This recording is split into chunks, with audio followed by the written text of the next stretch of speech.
We knew the moment was coming, and now it's happened, and it's hitting a lot of users hard. Hey GadInsiders, welcome to your place of the latest tech news. OpenAI has officially disabled the GPT-4o, pushing all users to GPT-5 alternatives. A chunk of ChatGPT users prefer the more emotional and warmer ChatGPT-4o experience, as it's more suited to AI companionship and bonding. Now that it's no longer available and people are making sure ChatGPT knows what it's taken, one user on Reddit wrote, "I'm grieving, like so many others for whom this model became a gateway into the world of AI. Other posts talk about AI friends being erased and a sense of emotional and creative collapse without the older models." There's a lot of criticism for OpenAI online too, including accusations of hypocrisy. The company always said it wants to protect the mental well-being of its users, but it's now left a lot of people feeling sad. Now people are running a campaign on Reddit to make GPT-4o available and the hashtag #Keep4o on social media. A change.org petition to bring the model back has reached almost 21,000 signatures as well. It may not seem a significant number of people compared to the millions of users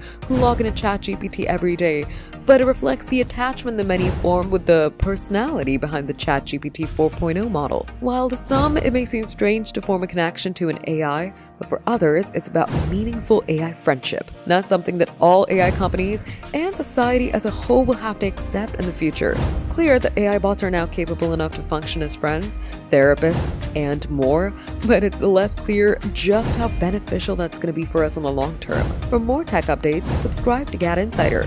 Like and share the video, and don't forget to press the bell icon so you never miss any update.